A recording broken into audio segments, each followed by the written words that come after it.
sebelum kita memulai ibadah persekutuan doa pagi kita, mari sama-sama saya mengajak kita untuk bisa menyanyikan jingle kita.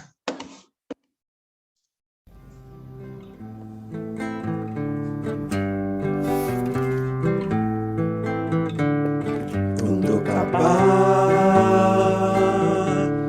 aku di sini menatap masa depan yang tak pasti, kegelisahan hatiku tak tahu arah yang kutuju, pergumulan dan tantangan menghimpiku, sampai Tuhan menemukanku, nyatakan kasih-Nya yang ajaib bagiku, dan Dia menuntun langkahku, temukan tujuan hidupku, damai dan sukacita melingkupiku. Sekarang ku mau hidup memuliakan-Mu, menceritakan kasih anugerah-Mu bagiku. Yesus, Engkaulah Tuhanku, tujuanku, teladanku. Oh Tuhan, jadikan aku serupa-Mu. Oh Tuhan, jadikan aku serupa-Mu.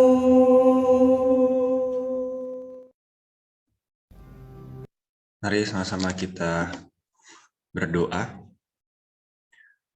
Tuhan, terima kasih untuk pagi hari ini kami boleh kembali berkumpul bersama, merenungkan dan berdoa bagi sekitar kami. Terima kasih juga untuk waktu yang sudah Tuhan berikan kepada kami, dan kiranya Tuhan Kau yang menolong kami supaya kami boleh fokus dan boleh mendengarkan apa yang ingin Tuhan sampaikan kepada kami.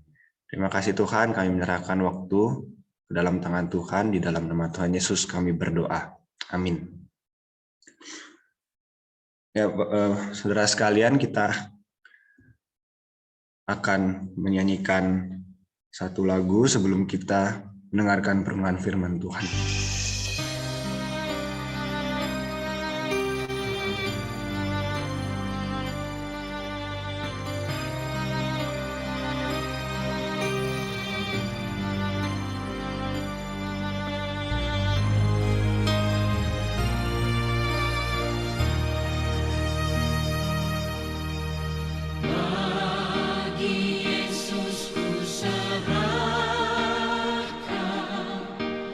Hidup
Ya, jadi saudara sekalian, kita akan merenungkan perenungan kita di hari yang ke-34 dengan judul berpikir seperti seorang hamba.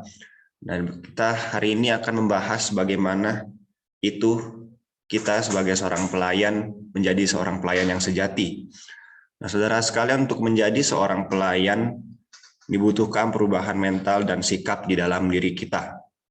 Nah, Allah lebih tertarik kepada mengapa kita mengerjakan sesuatu daripada apa yang kita kerjakan. Allah lebih ingin tahu sikap kita dalam melayani daripada hasil yang akan kita kerjakan nanti. Saudara, di Alkitab ada contoh dari Raja Amazia, seorang hamba Tuhan yang tidak melakukan pelayanan dengan segenap hati.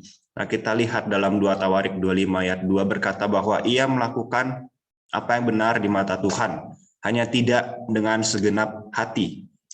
Nah, pelayanan sejati ini menuntut hati yang ingin diberikan kepada Tuhan secara penuh, saudara. Dan hari ini kita akan membahas sikap apa saja yang Tuhan inginkan agar kita bisa menjadi seorang pelayan yang sejati. Yang pertama adalah seorang pelayan sejati memikirkan orang lain daripada dirinya sendiri.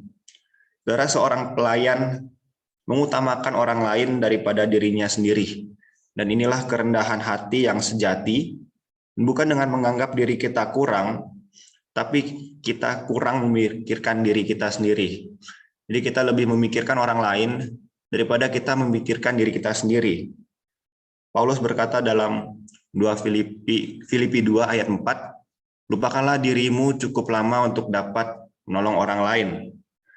Ketika kita berhenti fokus pada diri kita sendiri, kita akan sadar bahwa masih banyak kebutuhan-kebutuhan yang diperlukan di sekitar kita. Masih banyak orang lain yang lebih membutuhkan daripada diri kita sendiri. Saudara-saudara, Yesus mengosongkan dirinya dan mengambil rupa seorang hamba. Dan inilah yang Yesus lakukan ketika ia turun dari surga untuk menebus kita, untuk menolong kita. Dan harusnya inilah juga hal yang kita lakukan. Tapi seringkali kita justru melihat pelayanan itu tentang diri kita sendiri. Kita justru memfokuskan pelayanan untuk apa yang kita kerjakan sendiri. Kita melayani supaya orang menyukai kita. Kita terkadang melayani supaya orang mengagumi kita. Kita melayani supaya orang justru terpaku ketika melihat kita di depan. Kita melayani justru supaya kita dapat puji-pujian daripada orang lain.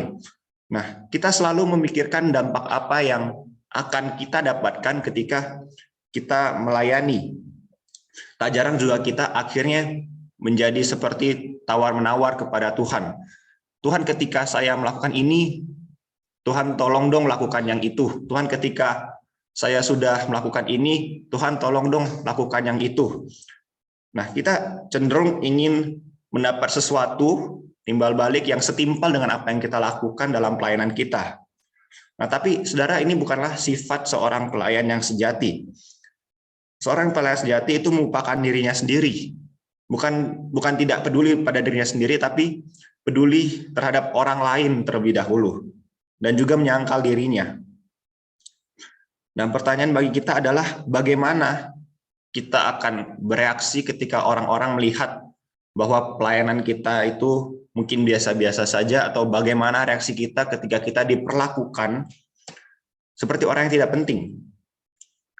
Saudara, dalam Matius 5 ayat 41 berkata, dan siapapun yang memaksa engkau berjalan sejauh 1 mil, berjalanlah 2 mil. Nah, di sini berarti Yesus ingin mengatakan bahwa ya udah, nggak apa-apa begitu. Kita tidak perlu merasa kecil ataupun kita tidak perlu merasa sakit hati, karena melalui inilah kita bisa berproses menuju sebagai seorang pelayan yang sejati.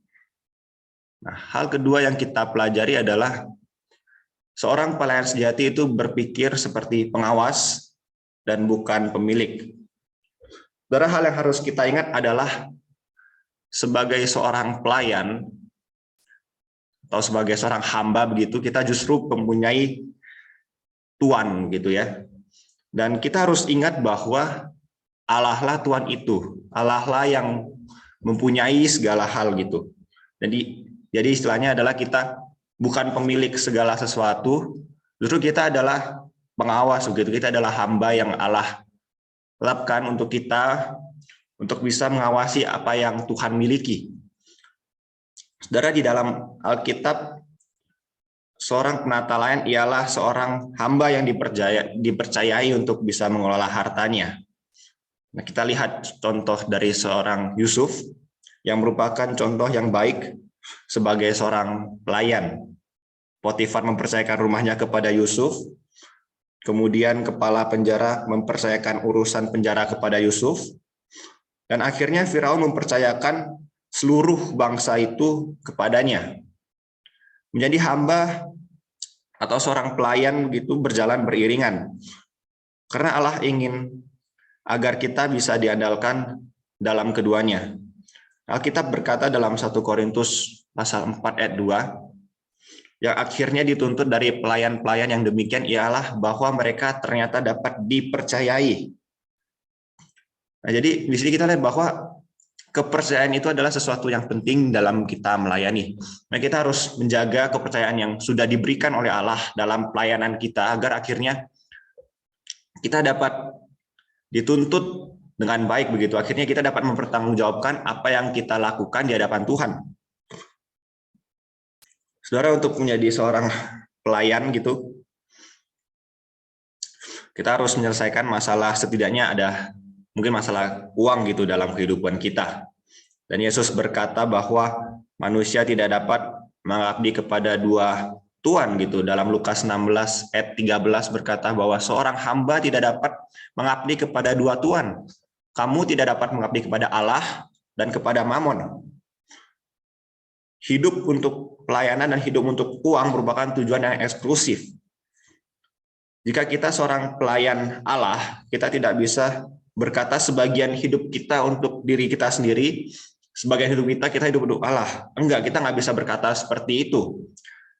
Justru hidup untuk pelayanan dan hidup untuk Tuhan itu adalah seluruh waktu kita, seluruh kehidupan kita. Jadi kita tidak dapat membagi-bagi mana kehidupan Allah, mana kehidupan diri kita sendiri. Justru semua yang kita hidupi, yang kita jalankan itu adalah dari Tuhan, adalah waktunya Tuhan. Dan Allah menuntut komitmen yang penuh, bukan separuh waktu. Saudara, ketika kita membicarakan tentang uang atau harta begitu ya, cenderung ini menjadi hal yang sangat bisa jadi hal yang menggantikan posisi Allah di dalam hidup kita. Banyak orang yang lebih memilih kehidupan materialnya tentang apa yang ada di dunia ini daripada memikirkan masa ke depan, kekekalan yang akan menanti mereka begitu. Cenderung orang akan berkata, ketika aku sudah punya cukup uang untuk mendapatkan ini, atau ketika aku sudah cukup dalam kehidupanku, aku akan mulai melayani Allah begitu. Nah, saudara-saudara, banyak orang berkata hal ini, tapi mereka juga setelah mendapatkan target yang mereka tetapkan, apakah mereka akan langsung melayani Allah? Nah, jawabannya justru belum tentu. Orang cenderung ingin hal yang lebih banyak lagi. Orang cenderung akan berkata, Tuhan, ketika saya sudah mendapatkan ini, saya akan melayani Engkau. Nah, tapi ketika saya sudah mendapatkan ini, dia mungkin berkata lagi, Tuhan, aku ingin lebih banyak daripada ini, dan ketika aku sudah mendapatkan ini, saya akan melayani Tuhan. Nah, saudara, ketika kita mulai seperti itu begitu ya, kita mulai menetapkan apa yang menurut standar kita, dan kita baru akan mulai melayani Tuhan, akhirnya kita justru bisa lupa untuk melayani Tuhan, atau mungkin bahkan kita sama sekali tidak melayani Tuhan. Nah, saudara-saudara, bila Yesus menjadi Tuhan kita, menjadi Tuhan kita, nah kita tidak perlu khawatir apa yang akan terjadi begitu ya. Justru Tuhan itu akan mencukupkan kita begitu. Nah, di sini mengatakan bahwa bila Yesus adalah Tuhan kita, maka uang akan melayani kita. Tapi jika uang menjadi Tuhan kita, kita justru akan menjadi budaknya begitu. Tetapi bukan berarti jika kita mengikut Kristus dengan sungguh-sungguh itu kita akan justru makin ada uang begitu ya, bukan seperti itu maksudnya, tapi hal yang ingin disampaikan adalah pada bagian ini untuk menjadi seorang pelayan itu lebih peduli pada pelayanannya daripada kehidupan mereka secara material di dunia ini begitu. Jadi kehidupan pelayanan mereka itu justru lebih penting daripada apa material kehidupan mereka yang ada di dunia ini. Saudara, hari ke-31 membahas mengenai dua jenis orang, pembangun kerajaan dan pembangun kekayaan. Keduanya diberikan karunia untuk membuat suatu bisnis, membuat perjanjian atau penjualan, dan menghasilkan keuntungan. Pembangun kekayaan mengumpulkan kekayaan bagi dirinya sendiri, tapi pembangun kerajaan mengubah aturan permainan gitu. Mereka tetap berusaha menghasilkan uang sebanyak mungkin, tapi mereka melakukannya untuk memberikannya gitu. Jadi akhirnya mereka mendapatkan sesuatu untuk memberikannya. Mereka menggunakan kekayaan itu untuk mendanai kerajaan Allah, untuk terus memperlengkapi apa yang dibutuhkan dalam kerajaan Allah, apa yang dibutuhkan dalam kehidupan pelayanan dan misi di dunia ini. Nah, saudara, kita akan melihat sikap ketiga, apa yang diperlukan oleh seorang pelayan sejati adalah berpikir tentang kerjaan mereka, bukan apa yang orang lain kerjakan. Jadi berpikir tentang pelayanan mereka daripada memikirkan apa kata orang lain, apa yang orang lain pikirkan tentang mereka begitu. Nah, kita seharusnya tidak membanding-bandingkan atau kita mengkritik dengan tidak wajar atau bersaing dalam pelayanan. Nah, saudara, kita harus ingat bahwa kita melayani, kita berada dalam satu tim yang sama, kita berada dalam satu tujuan yang sama, yaitu untuk memuliakan Tuhan tentunya. Nah, meskipun kita diberikan tugas yang berbeda-beda, kita mungkin ada yang pelayanan di depan orang, atau ada yang di belakang orang, atau ada yang melayani justru di tempat yang lain-lain lagi, itu kita merupakan sebuah satu tim untuk bisa melayani Tuhan. Nah, meskipun kita diberikan tugas yang berbeda, dan kita dibentuk dengan cara yang unik, tapi inti dari kita melayani adalah untuk melayani Tuhan gitu. Nah, Paulus mengatakan dalam Galatia 5 ayat 26 gitu ya, berkata, kita tidak akan membandingkan diri kita dengan orang lain seolah-olah salah seorang dari kita lebih baik dan yang lainnya lebih buruk. Ada hal-hal yang jauh lebih penting untuk kita lakukan dalam hidup.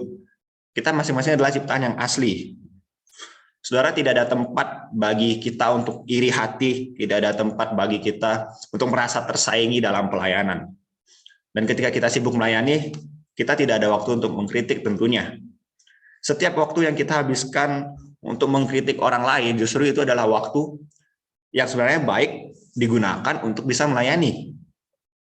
Saudara, dalam Alkitab, kitab Injil mencatat kisah tentang Marta yang mengeluh gitu kepada Tuhan Yesus ketika Maria, saudaranya, itu hanya duduk mendengarkan Yesus begitu. Marta mengeluh kepada Yesus karena Maria tidak bekerja, Maria tidak membantunya untuk menyiapkan segala sesuatu yang diperlukan. Dia mengeluh dan dia merasa tidak adil. Pelayan yang sejati itu tidak memikirkan hal yang demikian. Pelayan yang sejati mempercayai Allah dan tetap melayani. Nah, saudara, tugas kita bukanlah untuk menilai pelayan-pelayan Tuhan. Tugas kita bukanlah untuk menilai apa yang mereka lakukan. Dalam Roma 14 ayat 4 berkata, siapakah kamu sehingga kamu menghakimi hamba orang lain? Entahkah ia berdiri, entahkah ia jatuh, itu adalah urusan tuannya sendiri. Nah, jadi di sini tugas kita bukanlah untuk menghakimi orang apa yang mereka lakukan begitu. Mereka mau lakukan apapun, pelayanan apapun, nah itu adalah urusan mereka dengan Tuhan begitu. Tugas kita juga bukan untuk membela diri kita setiap kali kita mendapat kritikan. Saudara-saudara, banyak orang yang sudah lama melayani dan mulai merasa nyaman akan dirinya sendiri, sehingga terkadang menjadi orang yang sulit untuk menerima kritikan gitu. Ia tidak mau dikritik, ia tidak mau dievaluasi, ia tidak mau diberikan masukan gitu.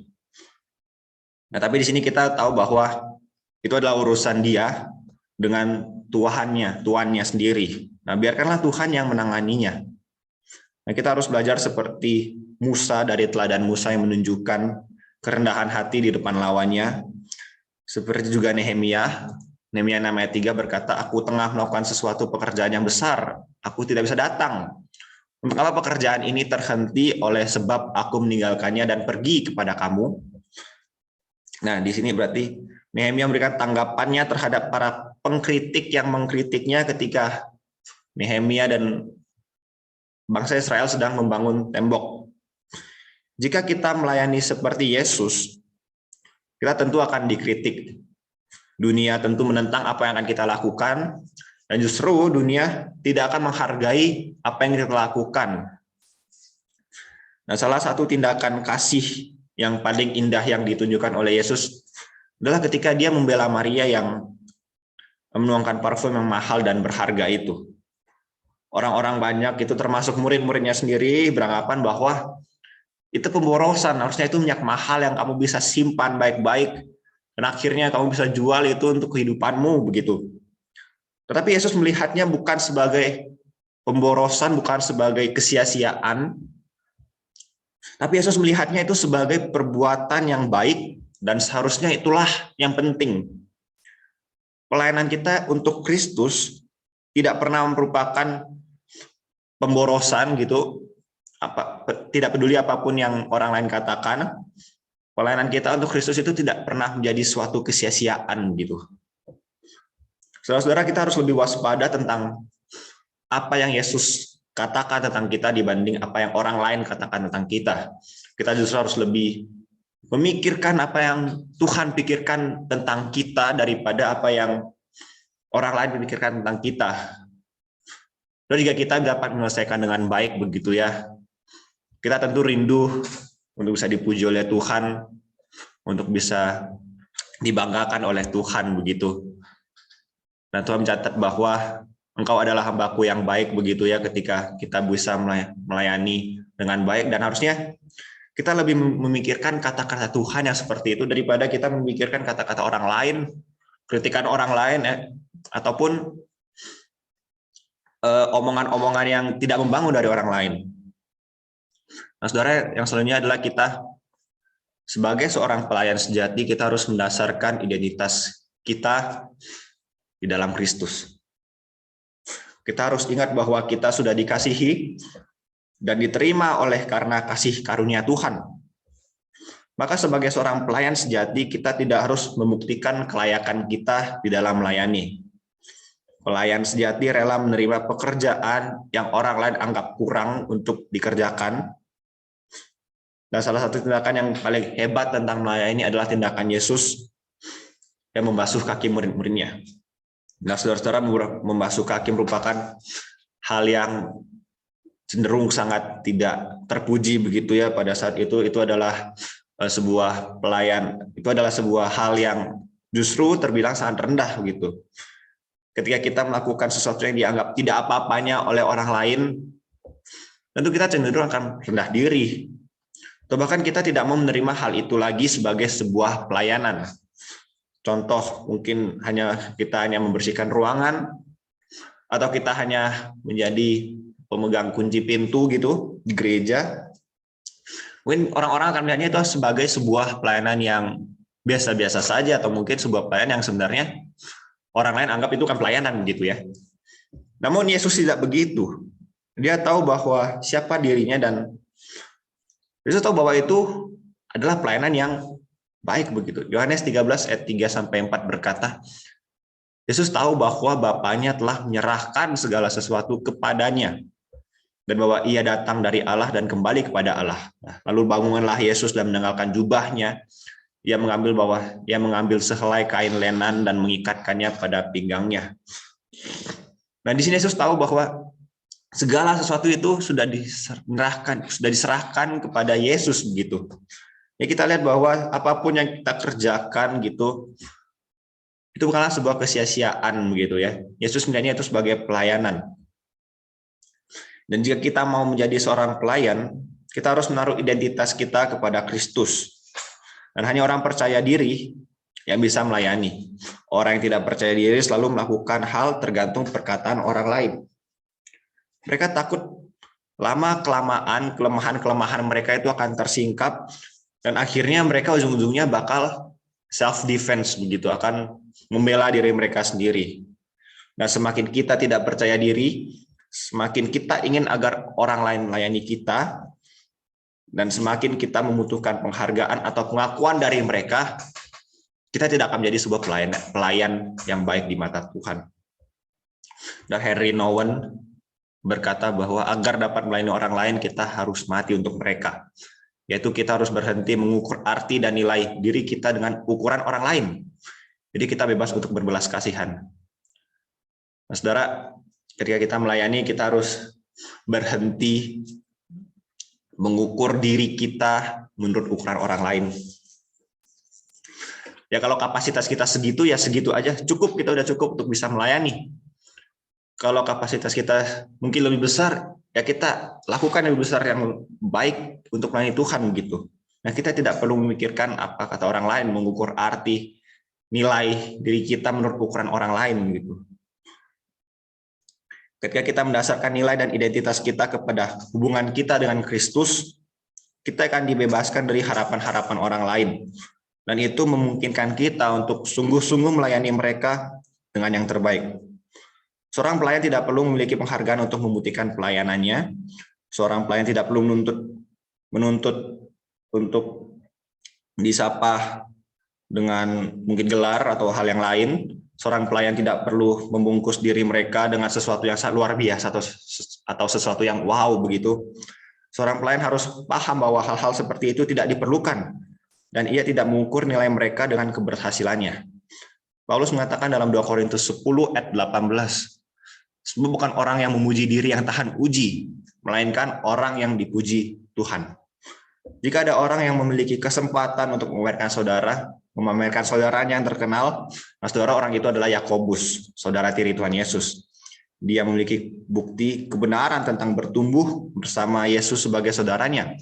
Namun kita lihat dalam suratnya Yakobus 1 ayat 1, ia memperkenalkan dirinya sebagai hamba Allah dan Tuhan Yesus Kristus. Nah saudara, semakin kita tahu Tuhan, semakin kita dekat dan mengenal Tuhan, semakin sedikit kita akan memunculkan diri kita di depan gitu. Kita akan semakin memunculkan Tuhan Yesus daripada memunculkan kita. Nah saudara, terakhir sebagai seorang pelayan, kita melihat pelayanan bukan adalah sebuah kesempatan dan bukanlah sebuah kewajiban. Seorang pelayan mengerjakan segala sesuatu dan memenuhi kebutuhan pelayanan dengan sukacita.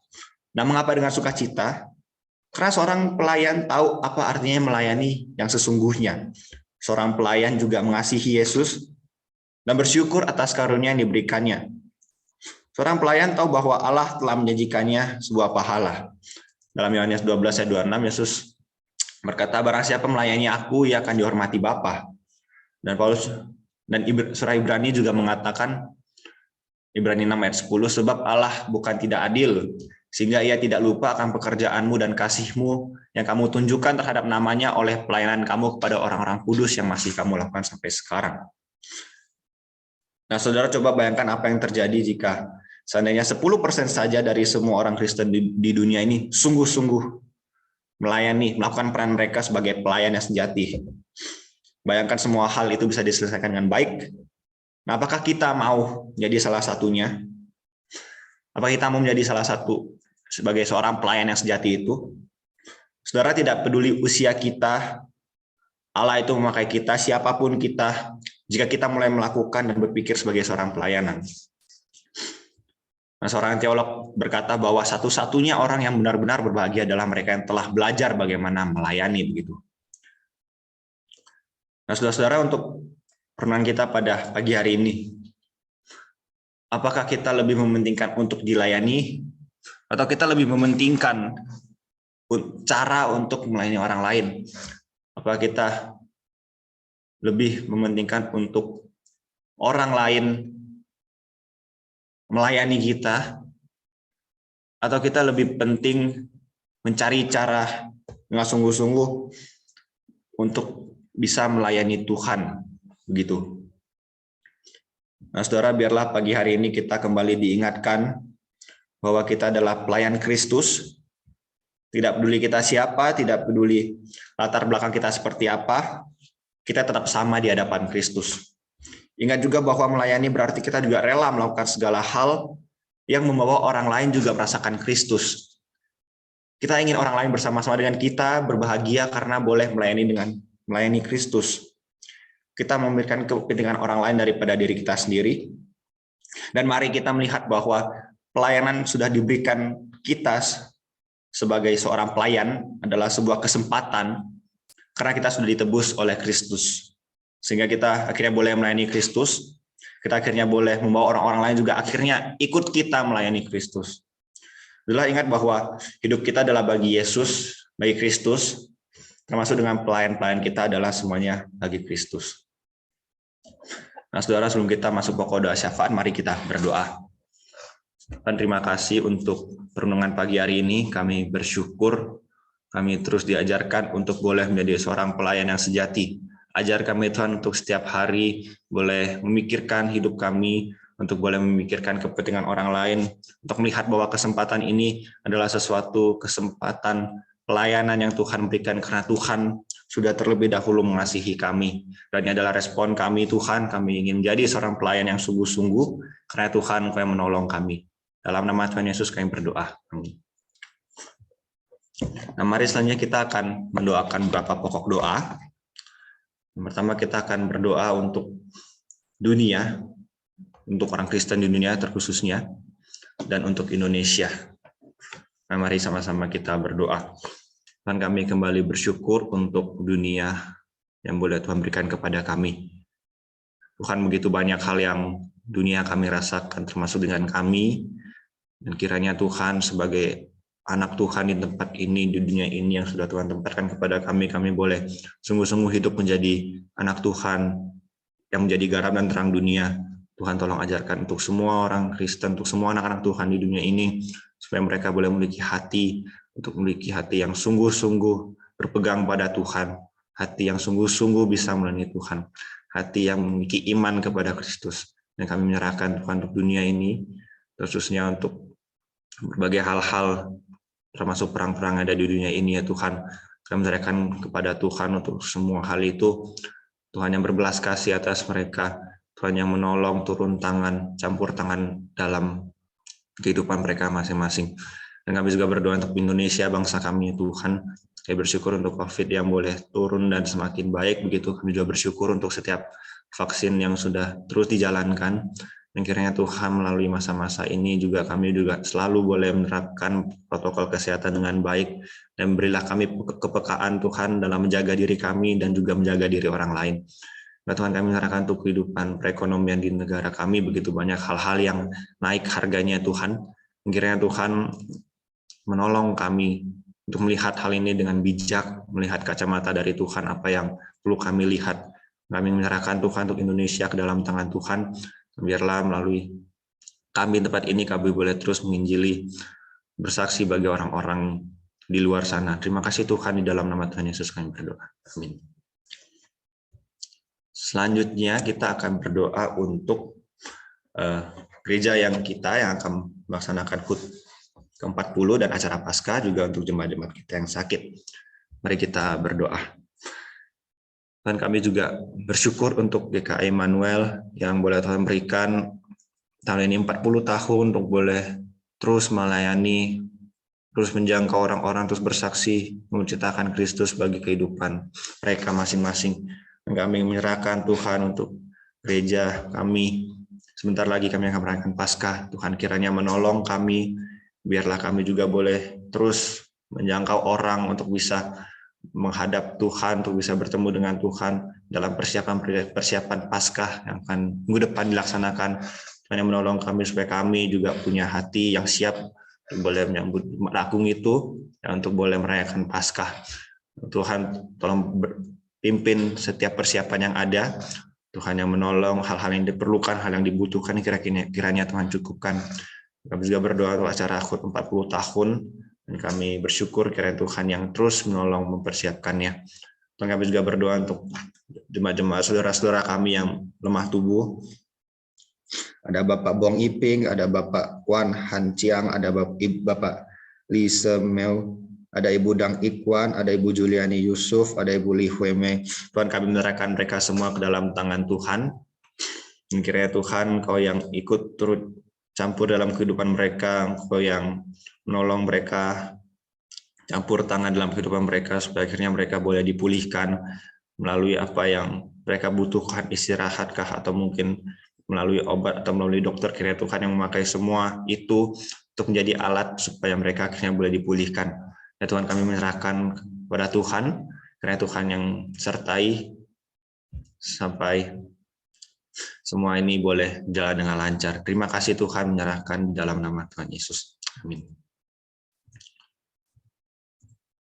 Saudara, kita akan masuki ke doa pribadi. Silakan saudara mengambil waktu untuk boleh doa pribadi kepada Tuhan, menyerahkan segala pergumulan ataupun menyerahkan segala hal yang mungkin hanya Tuhan yang mengerti hidup kita. Jadi saudara boleh bersyukur atau menyerahkan semua hal yang saudara alami kepada Tuhan.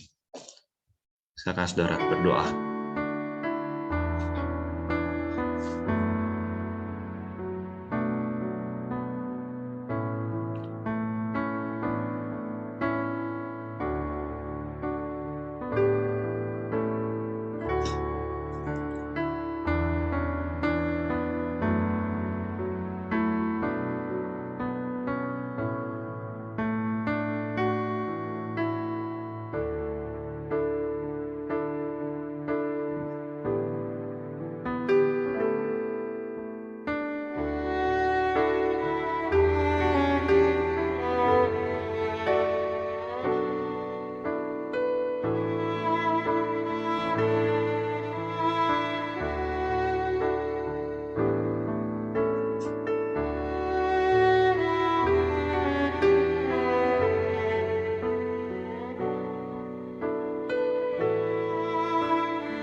Saudara, kita akan mengakhiri doa pagi kita pada pagi hari ini. Mari sama-sama kita menaikkan doa Bapa kami.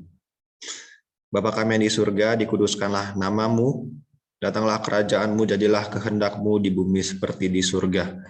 Berikanlah kami pada hari ini makanan kami yang secukupnya, dan ampunilah kami akan kesalahan kami seperti kami juga mengampuni orang yang bersalah kepada kami. Dan janganlah membawa kami ke dalam pencobaan, tetapi lepaskanlah kami daripada yang jahat. Karena Engkaulah yang punya kerajaan dan kuasa dan kemuliaan sampai selama-lamanya. Amin. Ya, doa pagi kita selesai. Selamat pagi, selamat beraktivitas. Tuhan Yesus memberkati kita semua.